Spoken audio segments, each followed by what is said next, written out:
Good afternoon, everybody. We'll give everyone a few minutes to join and then we'll get started.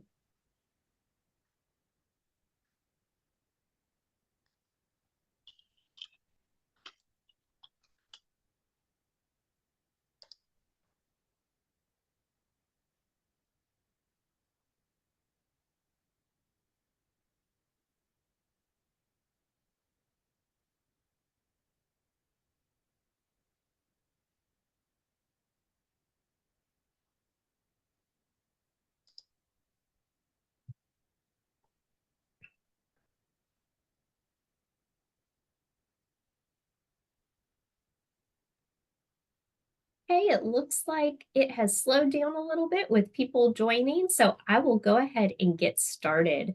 My name is Sarah Untersee, and I am the School Family and Community Engagement Consultant here at Region 10 Education Service Center. With me today is Jim Wright from Partners Resource Network, and we are so happy to have you with us for our January family webinar. With us today is Amy Reeves, who is the transition consultant here at Region 10. We are so happy to have her with us today to present about transition services for adult students. So at this time, I'm going to go ahead and turn it over to Amy to start presenting. And as she gets started, I will drop a link in the chat that we'll have a PDF version of the slides from today. Thank you. Well, thank you and for joining me today. My name, as she said, is Amy Reeves, and I am the transition consultant here at Region 10 Education Service Center. I want to begin with a quick disclaimer that the information contained within this presentation aligns with best practices, but each school district or charter are able to implement what is best for the district and the students that they serve. They are not obligated to implement the suggestions within. The Individuals with Disabilities Education Act, or IDEA, also does not describe 18+ programming. However, you can find information related to the requirements for transition services within the legal framework, and that is linked on your slide. Let's start with what are adult transition services? We'll first look at what the research shows to be the best practices, and later in the presentation, we will look at what guidance TEA has given. Oftentimes, adult transition services are referred to as 18+ programs. Dr. Vicki Mitchell is a leader in the state of Texas when it comes to transition planning. She is a published author and contributes to many nonprofit organizations at the state and national level. What we do know from Dr. Vicki Mitchell and the Garrett Center at Sam Houston State University is that 18+ services are transition-based IEPs versus TEKS-based IEPs. 18+ services are internships, apprenticeships, and paid jobs versus students rotating through vocational sites. Student-led IEP meetings promote self-determination, leading to better post-secondary outcomes versus an educator-led ARD meeting. 18+ services are connecting students with healthcare and travel training versus using a yellow school bus or van with no travel training for the actual transportation that will be used after high school. 18+ programs are connecting students with post-secondary education and/or training and skills for independent living, which includes recreation and leisure and social skills. 18+ services are not a setting where school staff never fades and are not for students who are still working toward their high school credits for graduation. There are 3 different locations where adult transition services might be located. The first are your campus-based programs. These programs are located on the high school campus, but should not be part of a 9 through 12 classroom. These students would not follow a high school bell schedule, participate in TEKS-aligned classes, or participate in activities at the high school campus like pep rallies. These students would only be working on the annual goals and coordinated set of activities that align with their post-secondary goals for employment, education, and/or training, and independent living. These students should be accessing their community environment as often as possible. Our next potential location is a district-based setting. These students are served on district property or by district employees. These students would also only be working on the annual goals and coordinated set of activities that align with their post-secondary goals for employment, education and/or training, and independent living, and should be accessing their community environment as often as possible. Our last potential location is community-based settings. These students are only working on the annual goals and coordinated set of activities that align with their post-secondary goals for employment, education, and/or training, and independent living. These students never touch foot on district property and are supported primarily in the community and those natural supports. In Texas, every student is working toward a high school diploma. Every student must earn 22 or 26 credits to graduate. If a student is receiving special education services, they may have additional requirements that need to be met before graduating, and we're going to cover those requirements in this section. Students who are graduating with a diploma type code of 34 or a B1 are students who have not had modified content while in high school, meaning we are only providing accommodations and what the student is learning is the same as what is outlined in the TEKS. They have completed all 22 or 26 credits needed for graduation, all curriculum requirements, CPR and AED, speech, proper interaction with a peace officer, and the FAFSA and TASFA requirements, and have failed no more than 2 end-of-course STAR assessments. Students who are graduating with a diploma type code of 35 or a B2 are students who have not had modified content while in high school. They have completed all 22 or 26 credits needed for graduation, all curriculum requirements, that's CPR, AED, speech, proper interaction with a peace officer, etc., and have failed 3 or more end-of-course STAR assessments, and the ARD committee has accepted those scores. Students who are still in need of special education services may be served through age 22 or age 21 on September 1st, as determined by the ARD committee. Students who are graduating with a diploma type code of 54, 55, or 56, or a B3A, B, or C, are students who have had modified content while in high school, meaning we have changed what they are learning versus what the content is as outlined in the TEKS. They have completed all 22 or 26 credits needed for graduation, all curriculum requirements that we've discussed prior, and the ARD committee has determined satisfactory performance on all end-of-course STAR exams. These students have 2 additional thresholds to meet in order to graduate. They must complete their individualized education program and meet one of the 3 criteria on the next slide. Students who are still in need of special education services may be served through age 22, age 21 on September 1st, as determined by the ARD committee. The first option for graduation is a diploma type code 54. These students will obtain full-time employment as defined by the ARD committee for that student and have sufficient self-help skills. The next option for graduation is a diploma type code 55. These students will demonstrate specific employability and self-help skills that enable the student to maintain employment without direct support from the school district or charter. The third option for graduation is diploma type code 56.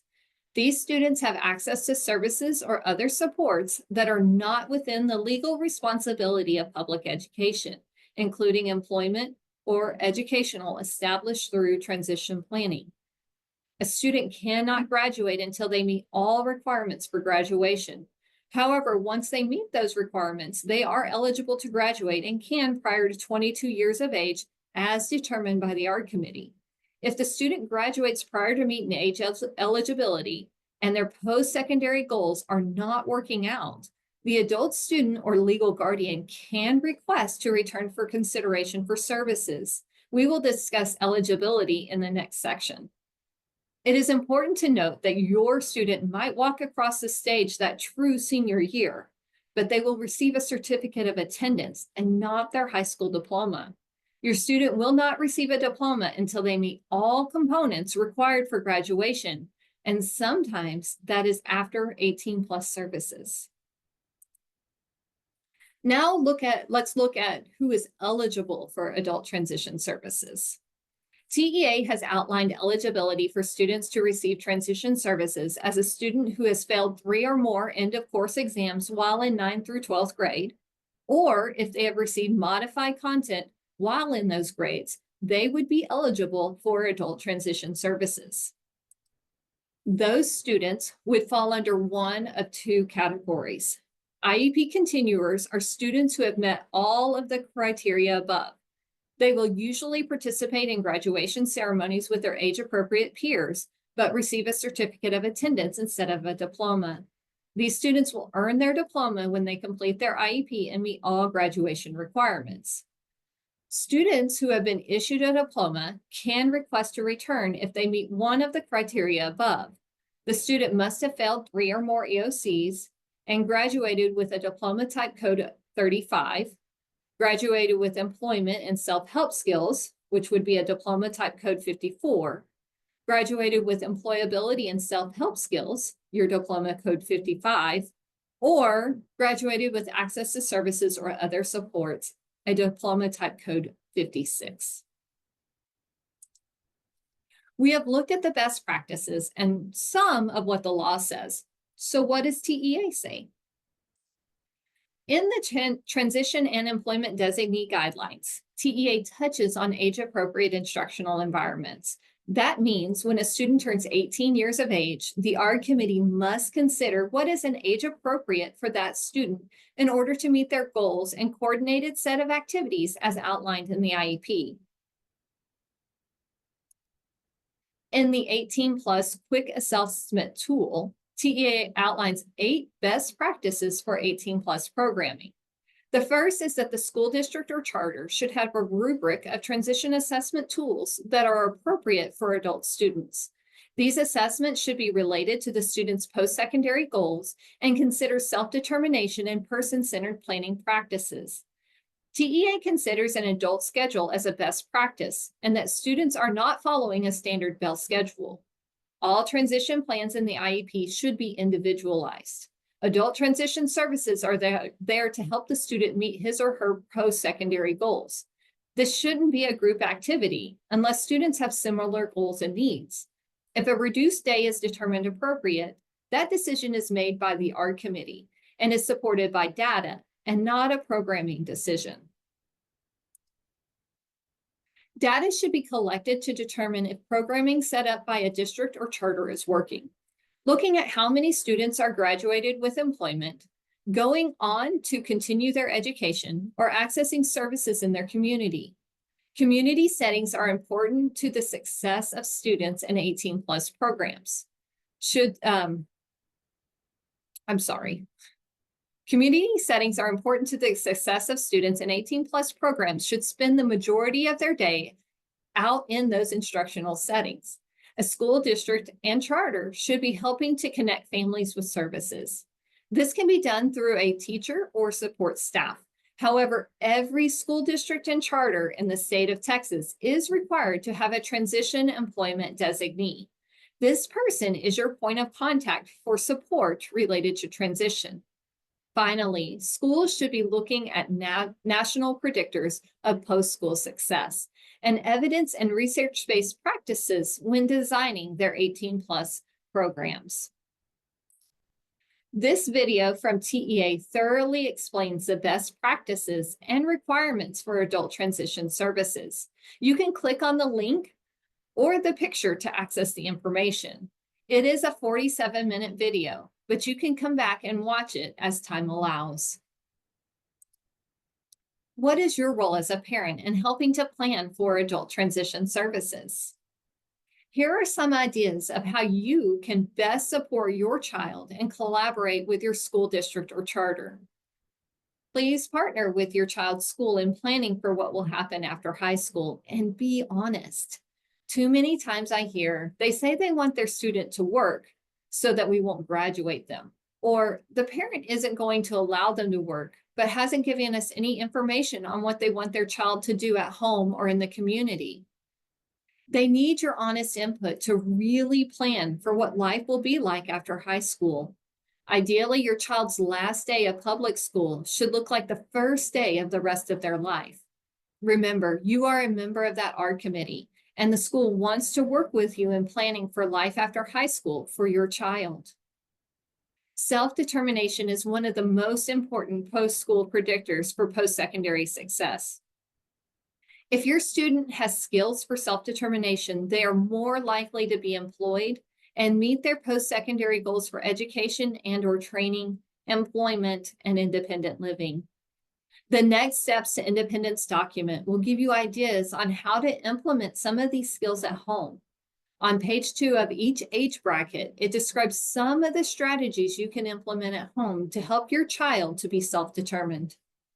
Finally, don't wait to connect with agencies. The earlier you connect, the better off your child and you will be. The school will be there to help answer questions and support you as you go through the process. But additionally, those agencies can help with planning for your child's post-secondary goals. I want to end with a video and think about the impact you can have for your student when having those high expectations. It is okay to dream that your student will work or be involved in the community. It is okay to dream that someday they might be able to live in the community on their own or with supports. Whatever your dream or your child's dreams, plan with your school district or charter to work towards those dreams.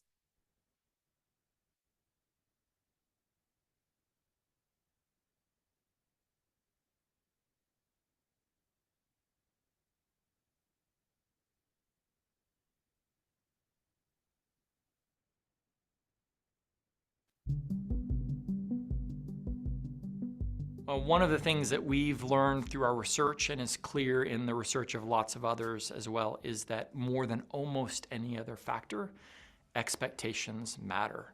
The expectations of parents, the expectations of teachers are one of the biggest predictors of whether or not students will obtain jobs or go to college or thrive in their communities. And so doing the best we can to help expose family members and other teachers to a vision for what's possible starts to raise those expectations. And ultimately, when people have different expectations, it changes the services that they provide. I was talking with a parent just a couple months ago at a conference who came up and told me about her child's first meeting with the transition teacher. The teacher took one look at the student and said, "Oh, he'll be easy. He's a workshop kid." Wow, what a comment, because sizing up a student just like that and declaring their path is straight to a workshop means that teacher will never strive to connect that child to early work experiences and expose them to the community. They've already predicted what their outcomes are, and that student won't have a chance.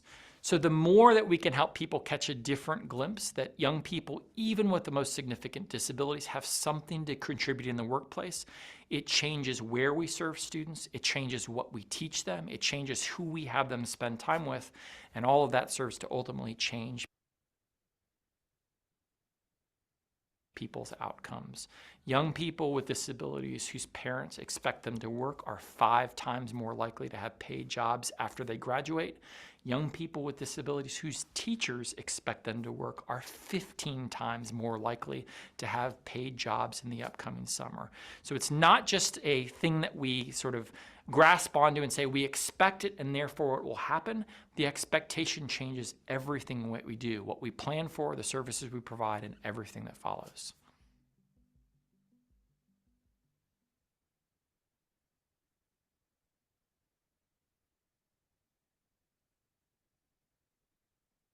On the next slide are some resources shared by TEA on the Texas SPED Support website for school districts and charters that specifically relate to adult transition services.